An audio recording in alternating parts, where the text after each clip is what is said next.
Lieutenant Daniel Reeves stared at his monitor, eyes wide with disbelief. The signal had been repeating for 3 hours now, completely unlike the random cosmic noise his station usually detected. After 6 months orbiting Proxima Centauri on what most considered a waste of resources, the Deep Space Monitoring Mission had found something extraordinary. "Computer, run verification sequence alpha," he said, voice barely above a whisper. The system hummed softly. "Verification complete. Signal contains non-random patterns consistent with artificial origin." Daniel's hands trembled as he opened a direct channel to Earth. This wasn't just a discovery. It was the moment humanity had both dreamed of and feared since first looking up at the stars. First contact. 3 days later, Dr. Olivia Wright arrived at the station. She had been pulled from her university position and transported via the fastest military shuttle available. As Earth's leading expert in theoretical xenolinguistics, she had spent her career preparing for a moment few believed would come in her lifetime. "Show me everything," she told Daniel as she floated into the cramped monitoring room. Her eyes betrayed no emotion, but the slight shake in her voice revealed her excitement. Daniel nodded and brought up the visual representation of the signal. "It repeats every 14 minutes and 23 seconds. We've detected embedded mathematical sequences, prime numbers, Fibonacci series, and what might be atomic structure diagrams." Olivia plugged her specialized equipment into the station's systems. "This isn't random chance. This is deliberate communication." For 17 days, Olivia barely slept. She worked while floating in the zero-gravity environment, surrounded by holographic projections of the signal's components. Daniel brought her food and coffee, watching in amazement as she gradually built a translation framework. "It's a warning," she said on the 18th day, her voice hollow. "I'm certain of it now." Daniel moved closer to examine her work. "A warning about what?" "Something is coming from the galactic core. Something that destroys civilizations." She pointed to a recurring sequence. "This appears over and over. It's a countdown or a distance measurement. Whatever it is, it's moving toward us." The UN Security Council convened an emergency session when their findings reached Earth. Politicians argued while scientists worked frantically to verify Olivia's translations. Military leaders began drafting contingency plans for threats they couldn't yet understand. 6 weeks after the initial discovery, Olivia made another breakthrough. Hidden within the signal were coordinates to an abandoned space station orbiting a distant star. The alien message contained instructions for accessing its database. "They left this for us to find," Olivia explained to the hastily assembled international team. "Like a message in a bottle, cast into space before they were destroyed." The international expedition to the coordinates took 8 months to prepare. Daniel, now promoted to commander, led the mission alongside Olivia and a team of specialists. Their ship, the largest ever built by humanity, carried the hopes and fears of an entire planet. When they arrived, the alien station was exactly where predicted, a massive ring structure orbiting a red dwarf star. After careful approach protocols, the team docked with the ancient facility. "It's been here for thousands of years," whispered Dr. Alan Burke, the team's archaeologist, as they moved through the dusty corridors, waiting for someone to find it. In the central chamber, they found what they had come for: a vast database containing the history of a civilization that had witnessed horror beyond imagination. As the ship's AI began translating the information, the team gathered around the main display. "Dear God," Olivia whispered as the first images appeared. The database showed the systematic destruction of hundreds of worlds by an unstoppable force, a species that consumed everything in its path.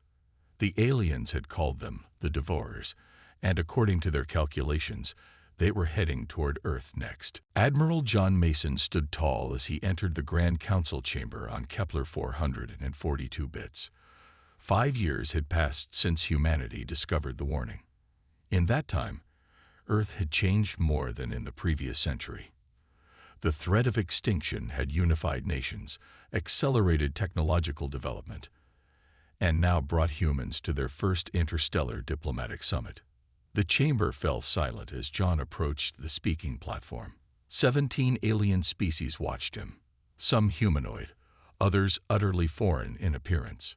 All shared one thing: fear of the Devourers. "My people come from a world that has known conflict since our earliest days," John began, his voice steady despite his racing heart. "We fought wars over resources, ideology, and territory. We nearly destroyed ourselves many times. But we survived. We adapted. We learned." A tall, blue-skinned delegate from the Arcturus system leaned forward. "And what wisdom does this history of violence offer our coalition, Admiral Mason?" John met the alien's 4 eyes without flinching. "It teaches us that running forever is not an option. The Devourers have consumed thousands of worlds. They'd been doing this for millions of years according to the records. We must stand and fight." Murmurs spread through the chamber. Most coalition species were older than humanity, with stable civilizations that had known peace for millennia. The concept of fighting such an overwhelming enemy seemed foreign to them. "The humans speak with courage," said Kraulinx, the insectoid representative from Ta Ceti. "But courage alone will not stop the Devourers. We need strategy. We need intelligence." "Agreed," John replied. "That's why Earth proposes an immediate joint reconnaissance mission to the outer regions where Devourer activity was last detected." Back on Earth, Dr. Olivia Wright led a mixed team of human and alien scientists analyzing the ancient database. Working around the clock in the underground facility beneath the Rocky Mountains, they searched for patterns, weaknesses, anything that might help. "The Devourers aren't mindless," Olivia explained to General Carla Sanchez during the weekly briefing. "They're methodical. They harvest civilizations when they reach a certain technological threshold. Not before, not after." "Like farmers," Carla said grimly. "Exactly. They seed worlds with the potential for life, then return millions of years later to harvest the resulting technologies and resources." Across the solar system, humanity prepared. Orbital shipyards around Mars constructed vessels with technology shared by coalition allies. The moons of Jupiter housed training facilities where human soldiers learned to operate alongside alien warriors. Venus hosted atmospheric research stations, developing weapons that could work in various environments. 6 months after the coalition's formation, the first joint reconnaissance fleet departed from Earth's orbit. Captain Lisa Rodriguez commanded the Earth vessel _Horizon_, leading 3 alien ships into the darkness between stars. "We're making history today," Lisa told her crew as they activated the new faster-than-light drive. "The first human ship to leave our solar system, and we're doing it alongside friends we never knew existed a few years ago." The reconnaissance mission returned 3 months later with troubling news. The Devourers had accelerated their harvesting pattern. 4 previously unknown civilizations had been completely consumed in systems just beyond Coalition space. John stood before the Coalition Council again, his face grim. "The enemy knows we're organizing. They're moving faster now, consuming more worlds to gather strength before they reach us." The Arcturus delegate's skin had paled to a lighter blue. "How much time do we have?" "Based on their current trajectory and speed," John replied, "less than 30 years before they reach the outer edges of Coalition space." A heavy silence fell over the chamber. For some of the longer-lived species present, 30 years was nothing, the blink of an eye. "Then we have work to do," said Kraulinx, rising from his seat. "The Coalition needs weapons, defenses, and a strategy unlike anything our galaxy has seen before." For the first time, John allowed himself a small smile. Perhaps humanity's long history of warfare would finally serve a greater purpose. Captain Laura Phillips clung to the command chair as the *Defiance* shuddered violently. The ship's alarms blared, warning of multiple system failures. Around her, the bridge crew worked desperately to keep the vessel functioning despite severe damage. "Reactor stabilized at 28%, shouted Lieutenant Ryan Cole from the engineering station. Blood trickled from a cut above his eye. That's all we're going to get, Captain. Laura nodded grimly. It'll have to be enough. Communications. Any response from the Coalition fleet? Communications Officer Maya Garcia shook her head. Nothing, Captain. All channels are silent. The battle at Barnard's Star had begun with such hope. The largest Coalition fleet ever assembled, 317 ships from 12 different species, had prepared a carefully planned ambush for the advancing Devourer scout force. Earth had contributed its newest vessels, equipped with technology that didn't exist just years earlier. None of it had mattered. The Devourers had appeared exactly where expected, but everything after that went catastrophically wrong.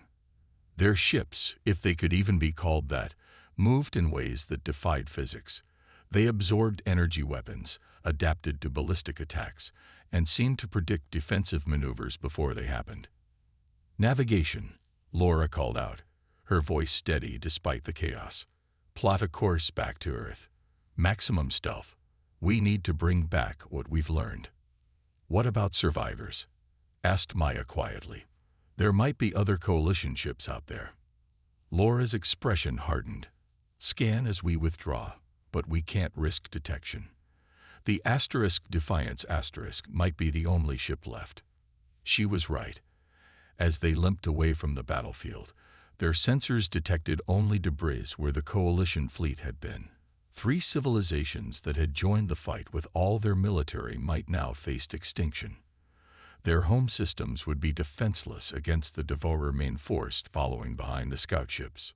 2 months later, Laura stood before the Coalition Security Council on Earth. Representatives from the remaining species watched her with expressions ranging from fear to anger.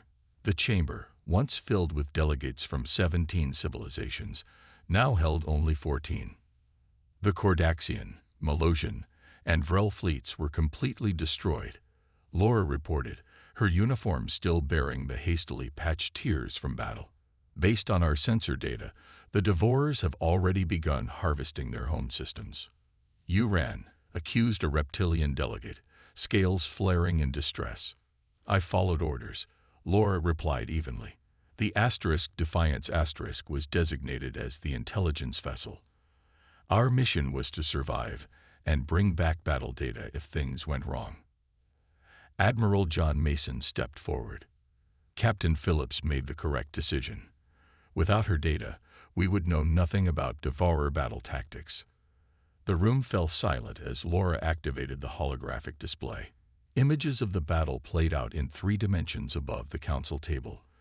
The Devourer's ships moved like nothing anyone had seen before, flowing rather than flying, absorbing rather than deflecting.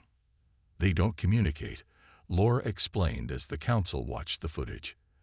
At least, not in any way we detected. They operate as a perfect unit without apparent commands or coordination.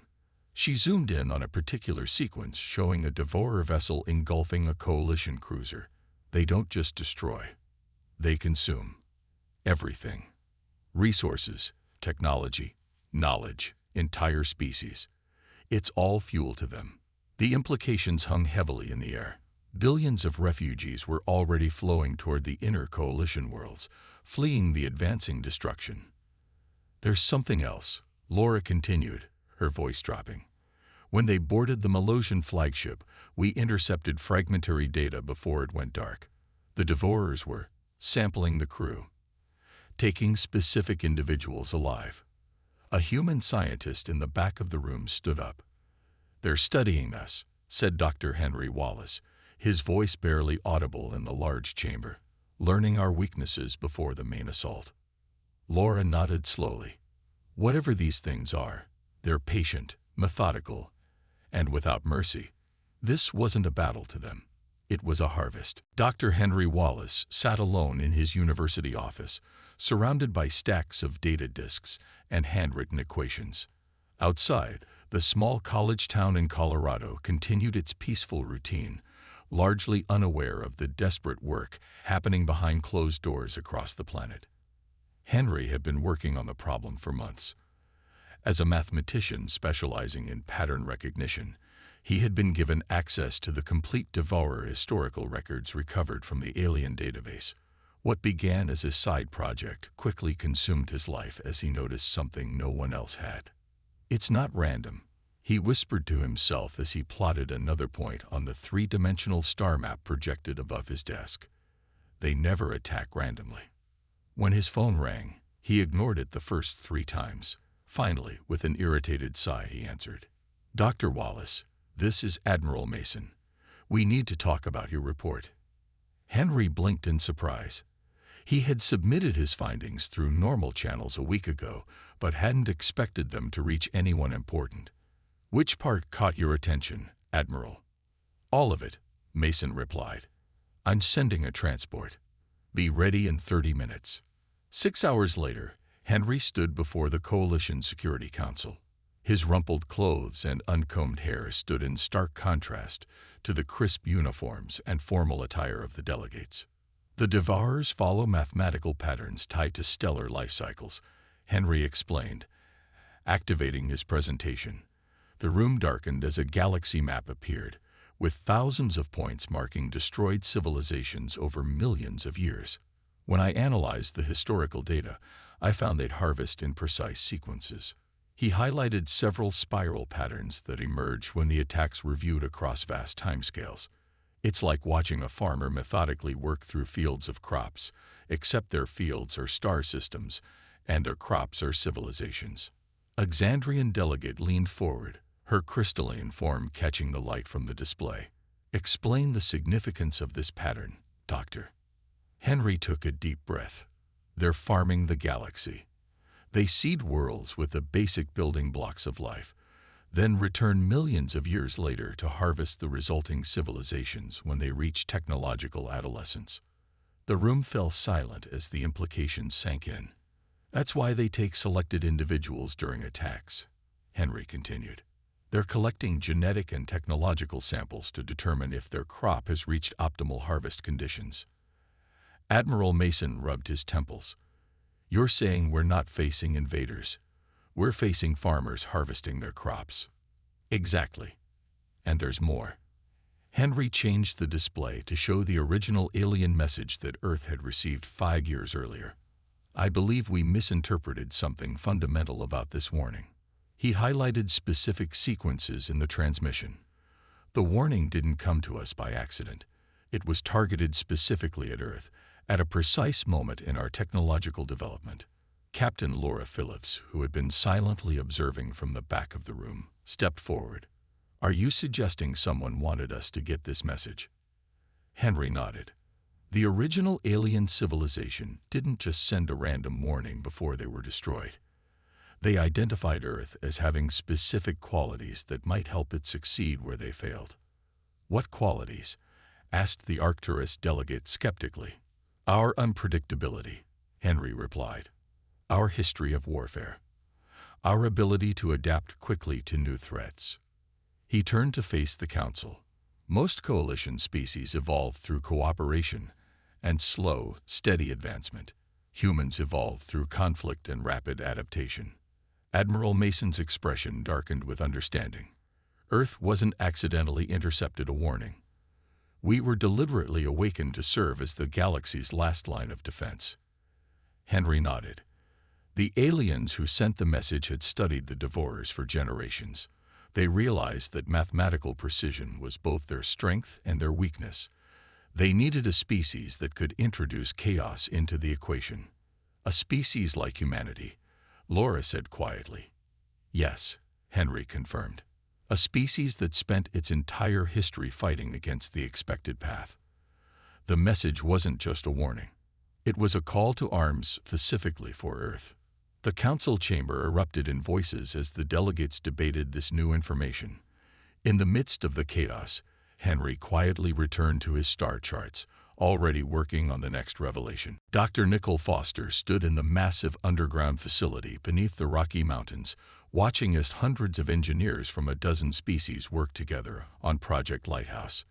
The cavernous space had once been a military bunker, but now housed humanity's most ambitious technological undertaking. "Status report," she called out, approaching the central control platform where her team leaders gathered. "Quantum entanglement network is at 87% stability. reported Chief Engineer Paul Baker, his eyes red from lack of sleep. We've never maintained coherence across these distances before. Nickel nodded, studying the holographic display showing the spread of beacon sites throughout Coalition space. With the Devourers less than 30 years from reaching Sol, the race against time had become their entire life.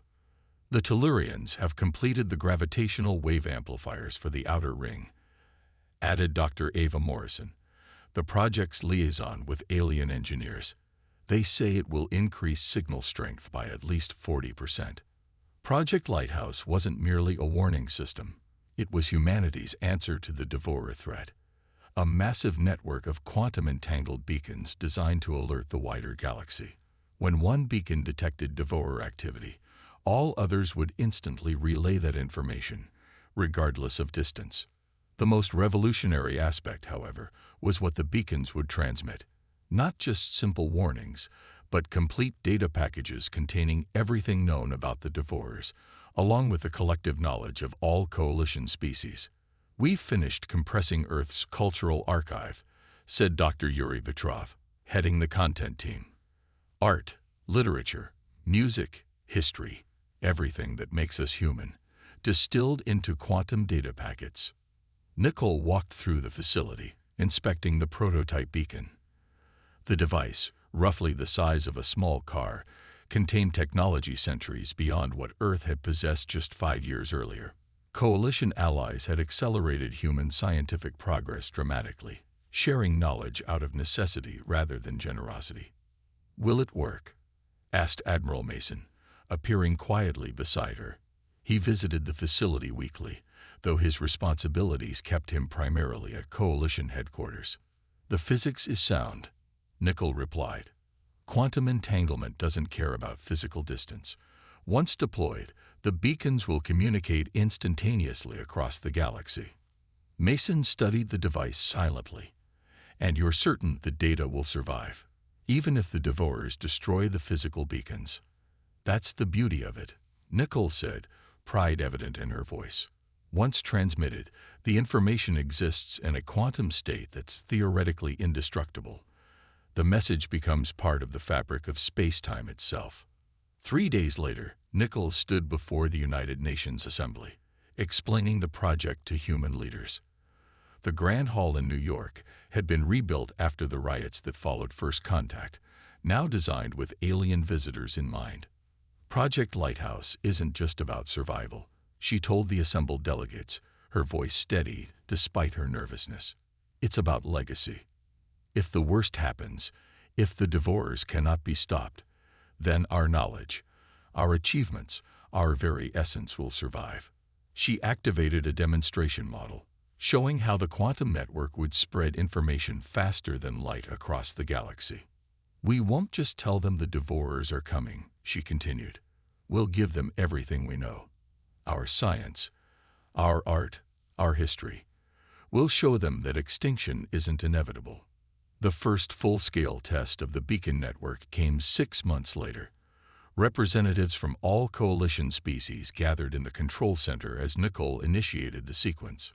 "Quantum entanglement stable," reported Paul, watching the readings closely. "Signal integrity at 99.4%. On screens around the room, confirmation signals appeared as beacons across 20 star systems simultaneously received and processed the test message. "It works," breathed Nicole, tears in her eyes despite her professional composure. An elderly Arcturus diplomat placed a 4-fingered hand on her shoulder. "Your species has accomplished in years what mine could not in centuries. Perhaps the ancient ones were right to place their hope in humanity." As the successful test data rolled in, Nickel thought about the message they had encoded. Not just technical specifications and warnings, but Earth's greatest achievements. Shakespeare's plays, Einstein's theories, Bach's music, alongside the knowledge of a dozen alien civilizations. "Even if we fall," she whispered, "we will not be forgotten." Commander Eric Sanders walked slowly down the corridor of Coalition headquarters, his footsteps echoing against metal walls. The plan he carried in his mind had kept him awake for weeks. Today he would propose something unthinkable, a strategy that might save the galaxy but doom his homeworld. "The Council is ready for you, Commander," said his aide, a young lieutenant with worry lines already forming around her eyes. Eric nodded and entered the chamber. Representatives from all remaining coalition species turned to face him. After 10 years of preparation, the Devourers had breached the outer defense systems. 3 more coalition worlds had fallen in the past month alone. "Thank you for hearing me," Eric began, his voice steady despite the weight of his words. "I studied every encounter with the Devourers. I've analyzed their harvest patterns, and I believe there is one strategy we haven't considered." He activated the holographic display, showing the solar system. "We can make our solar system too costly for them to consume. If we convert Jupiter into a temporary star through controlled fusion, the resulting nova will disrupt their harvesting patterns for centuries." Gasps filled the room. What he proposed wasn't just a military tactic, it was the deliberate sacrifice of Earth's solar system. The energy release would create a spatial anomaly. Eric continued, highlighting the projected effect. Based on Dr. Wallace's research, this disruption would force the Devourers to alter their entire harvest route. They would bypass our region of space entirely. "At the cost of Earth itself," said Admiral Mason, his face grim. "Yes," Eric admitted. "The nova would render our solar system uninhabitable for thousands of years." "Where would humanity go?" asked the Tellurian representative. "We've identified 17 compatible worlds within coalition space willing to accept human refugees," Eric replied. "The evacuation would take approximately 3 years with our current fleet capacity." The debate lasted for days. Scientists argued over the physics of the plan. Military leaders questioned the strategic value. Ethicists debated the moral implications of sacrificing humanity's birthplace. In the end, the decision went to Earth's population. A global referendum was held, with every citizen over 16 allowed to vote. The question was simple: should humanity sacrifice its homeworld to save the galaxy? The final tally came in with a narrow margin: 51.3% in favor. Operation Sunfall was approved. The greatest migration in human history began immediately. Massive colony ships departed Earth daily, carrying thousands of people to new homes among the stars. Priority was given to children, genetic diversity specialists, and cultural preservation teams. Eric stood in his apartment in Geneva, watching the evacuation ships rising through the clouds. His own family had left 2 weeks earlier, settling on a forested world orbiting Ta Sidi. He would join them only if his mission succeeded. "Commander," called a voice from his communication terminal. "The volunteer force is assembled." Eric turned away from the window. "I'll be right there." The volunteers numbered just under 1 million. Scientists, engineers, and military personnel who would remain behind to execute the final stages of Operation Sunfall. They would convert Earth's remaining resources into the technology needed to ignite Jupiter. 6 months later, the last refugee ship departed. 8 billion humans had been relocated to worlds throughout coalition space. Earth stood nearly empty, its cities silent, its oceans still. Eric addressed the volunteers from the command center built into the side of Mount Everest. "Today we begin the final phase. Earth as we know it will cease to exist, but humanity will survive." Teams worked around the clock, systematically dismantling Earth's infrastructure. The atmosphere was partially collapsed through controlled release, denying the Devourers the valuable gases they harvested from living worlds. The oceans were seeded with engineered algae that bound the water into forms unusable to the enemy. "It's ready," announced Dr. Kira Ross, the project's chief physicist. She handed Eric the activation key for the Jupiter convergent engines. "Once initiated, we'll have 72 hours to reach minimum safe distance." Eric took the key, his hand steady despite everything. "Prepare the evacuation shuttles for the volunteer force. It's time to give the Devourers something they've never encountered before." "What's that, Commander?" asked a young engineer. Eric looked at the display showing Jupiter's massive form, soon to become a beacon of defiance visible across half the galaxy. a civilization willing to burn its own cradle rather than surrender. Lieutenant Samantha Nguyen stood alone on the observation deck of Lunar Command, watching as Jupiter began to change. Earth below was already unrecognizable, its once blue oceans now gray, its green continents stripped and barren. The planet that had given birth to humanity now served as bait in a cosmic trap. "Final ignition sequence in 3 minutes," said the calm voice of the station's eye. "All remaining personnel should board evacuation vessels immediately." Samantha didn't move. As the officer commanding the last outpost in the solar system, her duty was to ensure the quantum beacon network transmitted everything as Earth made its final stand. Someone had to witness humanity's last moments in its birth system. Through the reinforced viewport, she could see the massive engineering structures orbiting Jupiter, the culmination of human ingenuity combined with alien technology. The gas giant's atmosphere had been seeded with catalysts designed to trigger a runaway fusion reaction. 2 minutes to ignition," announced the AI. "Lieutenant Nguyen, your presence is required on evacuation vessel Beta 7. Override," Samantha replied calmly. "Command authorization Delta 96. She wasn't planning to die here. Her shuttle was prepped and ready. But these final moments deserved a witness, deserved human eyes to see what would be recorded in history as either humanity's greatest sacrifice or its most terrible mistake. Across the galaxy, 17 human colony worlds waited. 8 billion people who had fled Earth now looked to the stars, wondering if their sacrifice would mean anything. The quantum beacon network stood ready to tell them. 1 minute to ignition. Samantha activated the recording system, speaking clearly as cameras captured her image along with Jupiter in the background. "This is Lieutenant Samantha Nguyen of Earth. To any civilization receiving this transmission through the quantum network, what you are about to witness is our answer to the Devourers. We sacrifice our home not in despair, but in defiance." On her console, indicators showed the Devourer fleet approaching the outer solar system. Their sensors would be detecting Earth now, a seemingly abandoned world, stripped of resources, but still containing enough biological and technological samples to draw them in. 30 seconds to ignition. Samantha continued her message, her voice steady despite the enormity of the moment. "Humanity was born on the world you see behind me. For 300,000 years, we evolved there. For 10,000 years, we built civilizations there. And today, we leave it behind to ensure other worlds may live." The engineering platforms around Jupiter began to pulse with energy. Massive streams of particles shot into the planet's atmosphere, beginning the chain reaction that would briefly transform the gas giant into a miniature star. 10 seconds to ignition. Samantha took one last look at Earth. "This is not our end," she said to the cameras, to the quantum network, to the billions of humans watching from their new homes. "This is our beginning. The Devourers will find only ashes here, but our knowledge will live on." Jupiter's atmosphere began to glow from within, the reaction spreading faster than models had predicted. Ignition confirmed. Nova event imminent.